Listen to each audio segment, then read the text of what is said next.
Hello, Star Wars fans. Hello there. Thank you for all your incredible support and response to Obi-Wan Kenobi. My pleasure. You got it, Ewan. I love I have Dab some and Luke. important news. Our premiere date is moving just a couple of days from Wednesday to Friday, May the 26th. But Okay. here's the exciting part. The first 2 episodes will premiere together. What? First 2? Here's the exciting part. We're going straight up against Stranger Things. We May hate the them all. 27th, Demogorgon, exclusively Dustin. on Disney+. Yeah, baby. We'll take them both. Gobble, gobble, gobble, gobble. Play all 17 episodes. Yeah, drop them all. We don't want to wait. I don't want to wait for Kenobi on Wednesday. I want it on Friday. What will Vader look like? Hello there! Welcome back to New Rockstars. The premiere date of Obi-Wan Kenobi has just moved to May 27th, when we will get the first 2 episodes. Which means, if the rumors are true that episode 3 through 6 of this series will be Darth Vader season, that would mean as soon as June 1st, folks, Darth Vader will be back in our lives. But what is Hayden Christensen now saying about this return? And what will it look like when he locks sabers with Kenobi? This is Wookieeleaks. It's our weekly reaction to the latest and greatest in Star Wars. I'm here with Tommy Bechtold. Oh, Kenobi's about to be twice as nice, baby boy. I can't wait. Give me 2 episodes. Give me 3 episodes. Give me 4. You think I'm scared? Cancel all my plans. I'm gonna have to break a bunch of girls' hearts because Friday night Tommy B is unavailable. It's like we're back with The Mandalorian when they used to drop those on Fridays. Yeah. Getting our weekend started early with Star Wars. Right. This is exciting. We learned the premiere date is moving to Friday, May 27th. We're gonna get the first 2 episodes, but the following week, episode drops will return to Wednesdays. So, episode 3 is gonna be on June 1st, episode 4, June 8th, episode 5, June 15th, episode 6, the finale, June 22nd. Obi-Wan's now competing directly with Stranger Things Season 4, Part 1, also dropping, but on Netflix, May 27th. So this really sets up the month of June, starting June 1st, to be the month of Vader. But is he gonna win or is he gonna lose this rematch with Obi-Wan? Obviously, they're both gonna survive. It's gonna be some kind of draw. But who's gonna have the victory? Who's gonna have the high ground coming out of this season? What we talk about today. But before we talk about that, we want you to skedaddle on over to newrockstarsmerch.com and grab one of those new Moon Knight shirts. The new latest obsession, Tomb of the Moon God, limited edition. They're already starting to run out of these. You gotta get your hands on them. It's a collectible shirt inspired by the hit Disney Plus show. So grab one before they sell out. And then when you do that, you'll get the added option to write in a custom shout out that will be displayed during our weekly Inside Marvel after shows. Exciting. So find that shirt and other great merch over at newrockstarsmerch.com. All right, Tommy, this week in Star Wars, what are we talking about? Well, Eric, I think it's the question that's on all of our minds, and it's a question that I have, quite frankly, personally stayed up late at night pondering, along with my life choices. The question is, will Vader win or lose in his rematch with Kenobi? Yeah, that's what I'm wondering. Going into this show, and probably coming out of this show, who's gonna win this? Who's gonna have the bigger chip on their shoulder when they face each other again on the Death Star in New Hope? Well, Hayden Christensen was actually talking about this to Entertainment Weekly this week. They asked how it felt to be back in the Vader suit, and he said, well, without getting into too much detail, it was amazing. It's a great honor to get to put that suit on. It was mostly a lot of excitement because I had spent enough time with this character and it felt like I knew him, and coming back to it felt very natural in a lot of ways. And I was just really excited to come in and play Darth Vader at this point in the timeline because it did feel like a natural continuation of your journey with the character. Now, you may have also heard some possible footage of Vader and Obi-Wan dueling that might have been making the rounds this week. We're not going to show it here, even though this show is called Wookieeleaks. We're just not going to show it. You can go find it yourself if you're so inclined. But basically, I don't think it's really spoiling anything that's going to happen. It's just a couple seconds of these two locking lightsabers. Interesting, though, on a sandy planet.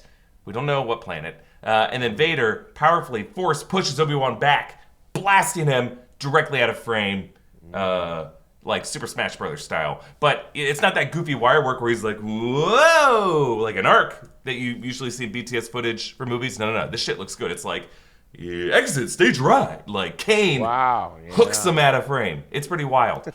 Sandman, take him away. Now, obviously, we know both of these men are going to survive this duel. It's going to end in some kind of draw. But if we consider Obi-Wan to have won the first duel on Mustafar after he had the high ground, and Vader, obviously, to have won the final duel, though, obviously a debatable point, but Obi-Wan's corporeal life effectively ended at that point. Who is going to win the duel on this series? Is it going to be a Darth Vader victory to where Obi-Wan limps away from this fight and really loses something? Is it going to be Vader again letting the old man get the best of him?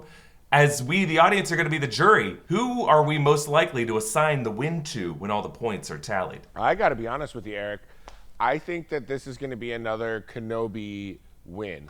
I just think that the kind of, I hesitate to say, the confidence that Sir Alec Guinness Obi-Wan Kenobi versus Vader in A New Hope, it was not the man that had last been like frightened by Vader. You know what I mean? That was not the way, like he still seemed like he was very much in control in the dynamic of their relationship.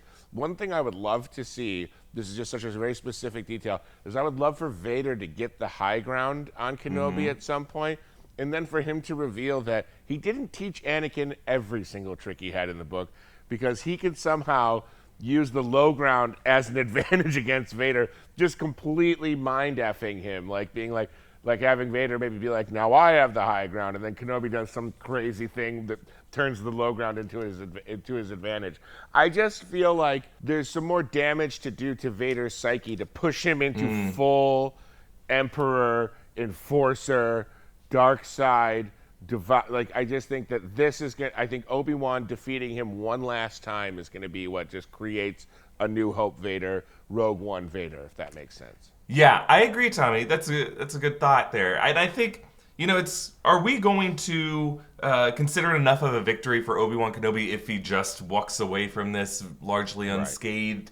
Right. Because I wonder if the conflict between these two is really going to be a proxy fight. Yeah, they're gonna lock blades at some point. That's what we've been promised. But what brings them back together?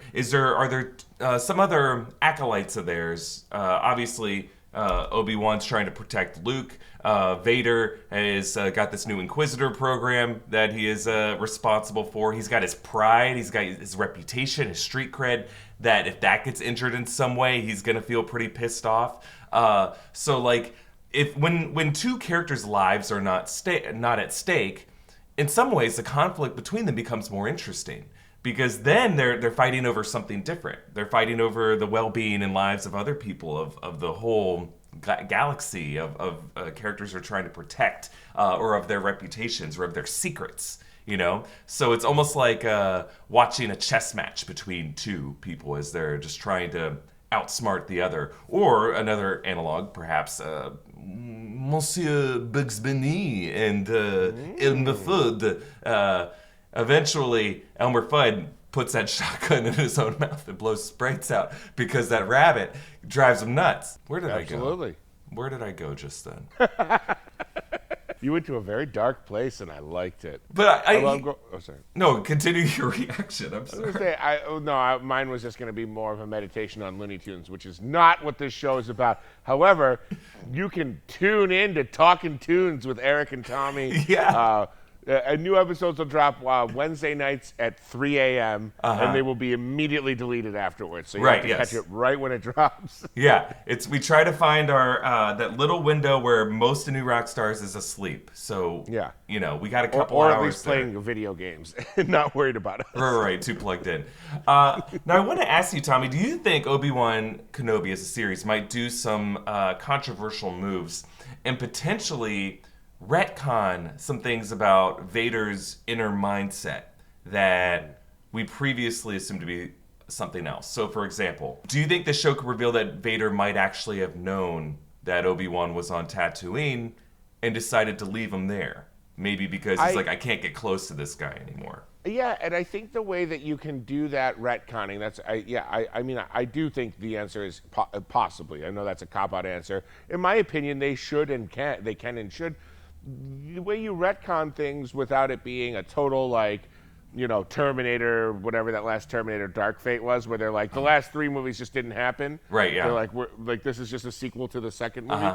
The way the way you do that is you just reveal an extra layer to the person's like personality. Like Vader like had just a tiny acorn of compassion or pragmaticism in his mind where he was like, he's not hurting, he's no threat to the Empire on babysitting on Tatooine. In fact, having one of the most dangerous Jedis in the entire galaxy marooned on basically the planet version of a desert island is probably a best case scenario. And, you know, at a certain point, if that boy grows up, and I mean, although I guess you wouldn't know Luke was his son. Well, yeah, that's kind of the question, right? Like, yeah, if you ask most Star Wars fans, absolutely not. Vader cannot learn that Luke Skywalker is there on that planet because otherwise he would have gone there to destroy him way sooner. But maybe there's a way that Vader can learn that Obi-Wan is on Tatooine, on his, if you think about it, his home planet, without knowing that what he's there to do to protect. And there's an arrogance of Vader, like in Empire Strikes Back, more so we learn than even in A New Hope. There's a certain like presence of Vader where he might believe that he has crushed, like the Empire has crushed Obi-Wan's desire to even be a Jedi anymore and be active. So in his mind, it's almost like when it comes to the threat that Obi-Wan Kenobi poses, obviously his mind and his skill set are still a threat. But as long as Vader, I mean, if they can retcon it to the fact that Vader has some kind of surveillance on him, that he knows that he's not going to, you know, make a run for something, then maybe he doesn't feel that he's the most imminent threat. Like Vader, I mean, he's not a man drawn to super emotional things until, you know, later on in the original trilogy. In the first, like, he's kind of a Terminator in the first one. And in the second one, it gets a little more complex. But, like, I just don't, I could see that being a way that they can retcon that, where he just knows but also is not threatened by him. Yeah, agreed. I don't think I'm going to view it as any kind of major betrayal if in this series Darth Vader realizes that Obi-Wan Kenobi is on Tatooine. I think it might be a little weird if Vader knows that Luke is there too. Yes, I wholeheartedly agree with that. I also am just thinking that this exact snippet of this episode conversation is going to cue the most furious YouTube comments we ever get. Like, are you kidding me? Here's a list of things Obi-Wan Kenobi can do. And it'll be like, turn water into fire. So, fishes and loaves for 1,000. Like, they'll just start describing Jesus. And Sure. And then I'll just give it a thumbs up like I always do. Because I read all your YouTube comments, guys, and especially the ones about my body. So keep them coming.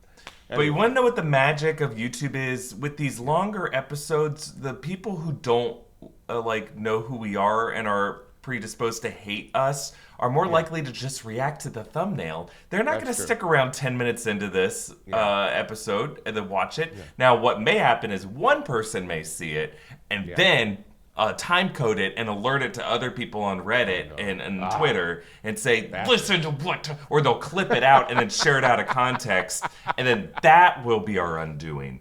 But even then, either way, come at me, bro. I got 2 episodes of Kenobi in the pipes, and I got 2 episodes of Tom Nobi attached to my shoulders. Bam, bam.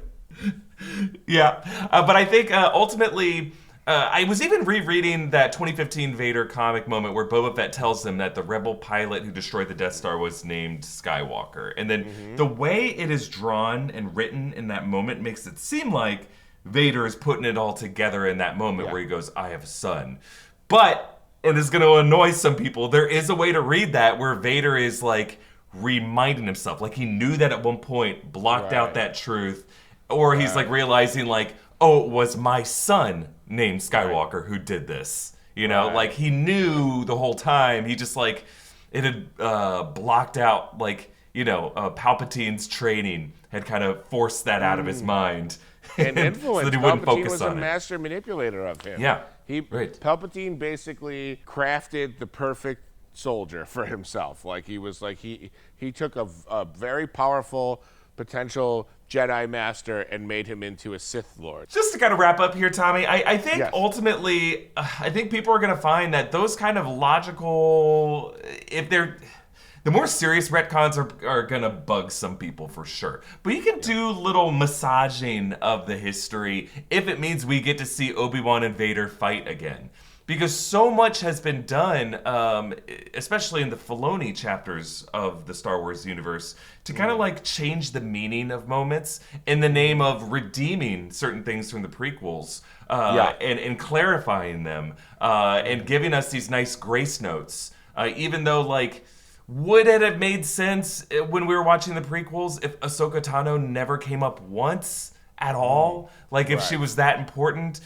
Right. I guess you could make some arguments. Well, at that point, she was banished from the Jedi Order, and at that point, you know, they just had conversations that were focused on Clone Wars events and things involving Padme. You always make a great point. That's just not where the cameras were pointed. That's just not where the cameras were pointing, yeah. I think that is the best explainer from, like, people getting their heads just exploding over, like, why wasn't that person there, or why wasn't this person? It's like, I don't know, man, it's a movie and it lasts 2.5 hours, so they can only show so much. Yeah, and just the chapters of Vader's backstory that we know of from comics, from books, from lines, from inferences we made coming out of the prequels during Rogue One and A New Hope does not mean that that's like the only history, obviously, we know about the character, and there could be other things that he knew that he just didn't disclose, that he just didn't talk about, or that maybe he just didn't focus on. So I think there are new truths that can be revealed, and I think it is possible at the end of the day that that Vader stayed the hell away from Tatooine because of some kind of fight that he had with Obi-Wan Kenobi, where Kenobi's like, look, if you ever try to come here again,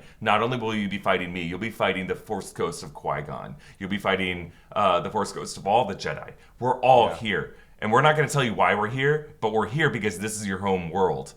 And we're going to keep you away from here just to piss you off. And maybe that's reason enough alone. Sure. Like, Vader never needs to know that Luke is there. He's just like, whoa, my crazy old master's on this planet, and I don't want to mess with him again. I'll just stay away. Uncles. all my angry uncles are there. And aunts. And aunts. And aunts. And aunts.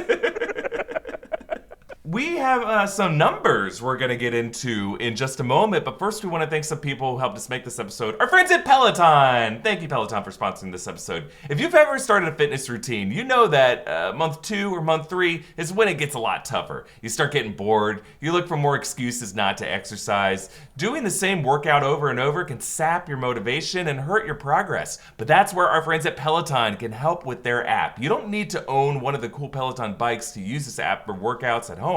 They are constantly adding new classes, new music, new ways to keep your workouts fun and motivating. Peloton has a workout for every day and every schedule, including bike workouts, yoga, meditation, dance, cardio, and more. They have boxing classes that I'm really excited to try. They're great for beginners, and you can get your heart pumping while learning the fundamentals of the sweet science of channeling your inner pugilist. Use the app on all your devices. Play it on your TV to work out in the living room, or bring your phone or your tablet into the yard for some sun and sweat outdoors. If you want to add some great motivating variety to your workouts, check out the Peloton app by clicking the link in the video's description, or visit onepeloton.com to learn more. That's ONEPELOTON.com.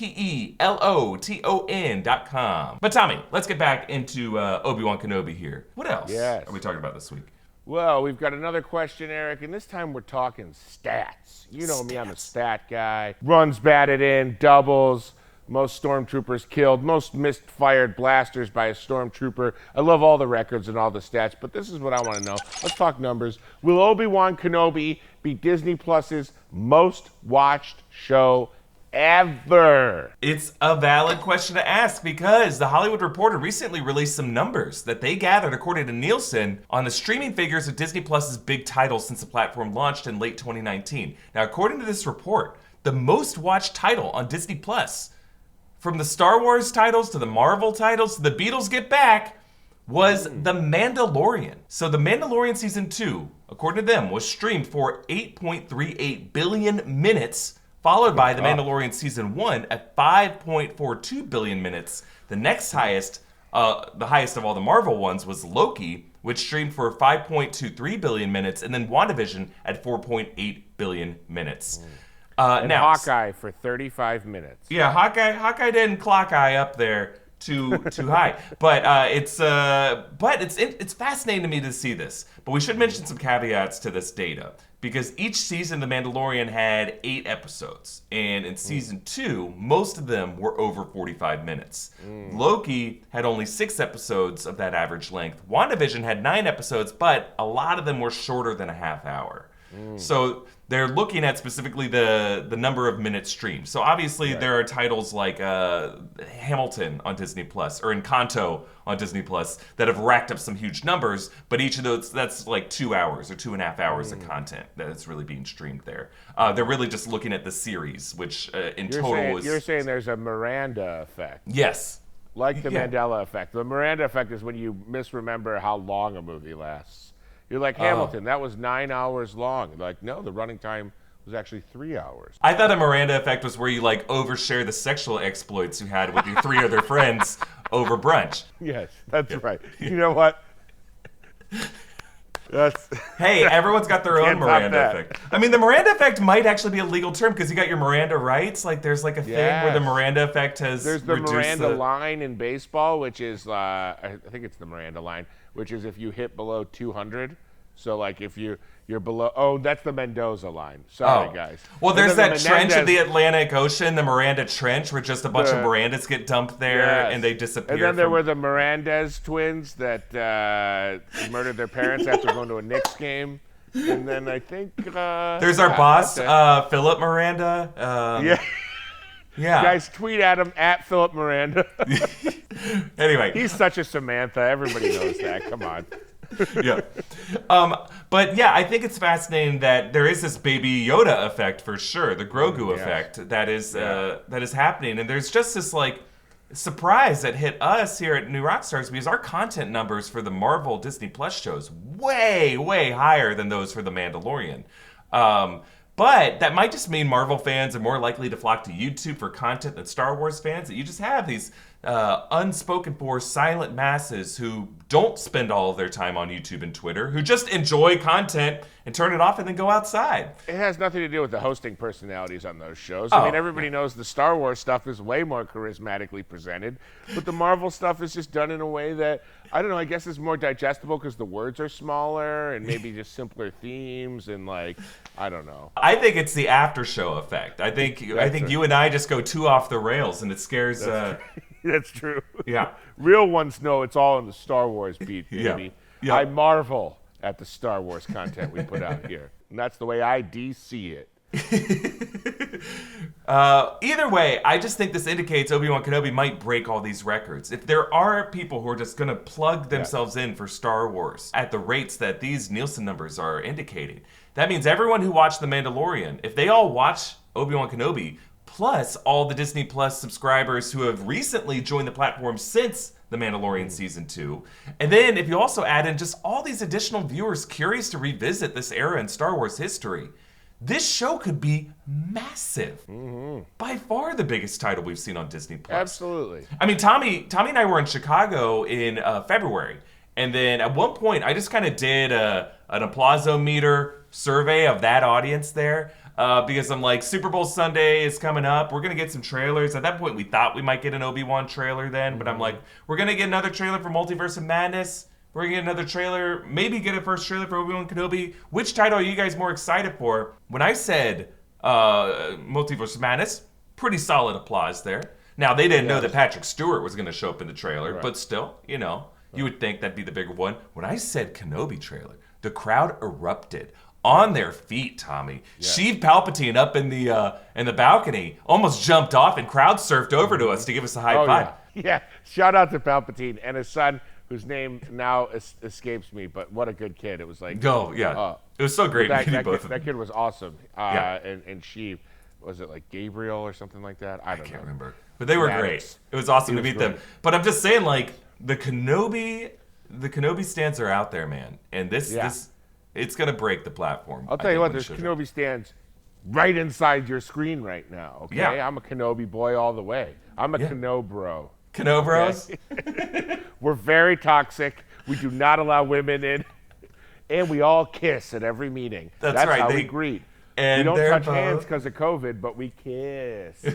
I want to ask you, Tommy, do you think Obi-Wan as a series is going to be catered more to the fair weather Star Wars consumers, the Kenobros that are out there? Or, since they're going to be bringing in elements like the Inquisitors and adapting them almost perfectly in live action from what we've seen, Do you think this is going to be just another Filonian world immersion experiment that rewards the Rebels fans, the Fallen Orders fans, the Clone Wars fans, people who've read the comics? Is it going to be like a nerd's paradise, or is it going to be something that reaches out to everyone? How are we going to look at this show? You know I can't help myself because I've been spending most of my life living in a nerd's paradise. I think it's going to fall towards the latter, but they're going to use the former, get the old school Kenobros, get all the original trilogy heads in on the Kenobi title, in on the Ewan McGregor playing Kenobi, and that's when the old bait and switch comes in, and Filoni's like, here's all the fun things I did with the animated series, and here's all the characters from that and from the extended universe, and let's now merge these two worlds together. It's okay, 59-year-old man watching this in your like $300,000 house in your leather recliner with like a gold framed photo of George Lucas petting R2-D2. It's okay that you have expensive Star Wars memorabilia all over your mansion. This show will still be for you. Obi-Wan Kenobi will still be there. Darth Vader will still be there. There are going to be these people called the Inquisitors, and you're safe. You're in a safe space. This will be very fun. If you get through the episode, go watch High School Musical 2, the musical. It's for you too. Go reward yourself with that. I think this is going to be what I like to call a little bit of boomer bait. You know what? We're going to get those boomers on the line, and we're going to reel them in. Reel them right in. Tommy, it sounds like you're talking to a specific boomer. I'm like, who is this guy who has a $300 Dad, I just want you to watch Kenobi with me, Dad. We've gotten there. I think ultimately the fact that Deborah Chow is doing this, the fact that they rewrote it from the original writer, I don't know if this is going to feel exactly like Boba Fett or The Mandalorian did. I think it's going to be reaching. I think there might be a couple things that fans of Rebels and fans of the comics might feel like that's not how I pictured it going. Yeah. But I think ultimately it's going to be a crossover hit to more folks. And I think it's going to be massive. I think it's going to be absolutely massive. Yeah. And it was interesting. They said that Andrew Stanton, like the Pixar director, is co-writing one of the episodes. Oh, wow. Which I just found very interesting. Andrew Stanton, Mr. Finding Nemo. Possible Lightning McQueen crossover. Maybe we get Toma. Obi-Wan, come on in, Obi-Wan. I got you, buddy. Here we go. Oh, no. What's that, a lightsaber? Oh, wait, Lightning McQueen is my best friend. Obi-Wan, you can't tell Vader where you live. And they're like, wait, Mobius? Morbius. Yeah, correction there. Well, I think this is going to be one for the books for sure. Yes. Can't wait to crack open the book of Obi-Wan. But that's it for this episode of Wookieeleaks. Don't forget to check out our many great merch options at newrockstarsmerch.com. Follow me at EA Voss. Follow Tommy at Tommy Bechtold. Follow New Rockstars. Subscribe to Wookieeleaks wherever you get your podcasts. Thanks for watching and goodbye, Dave.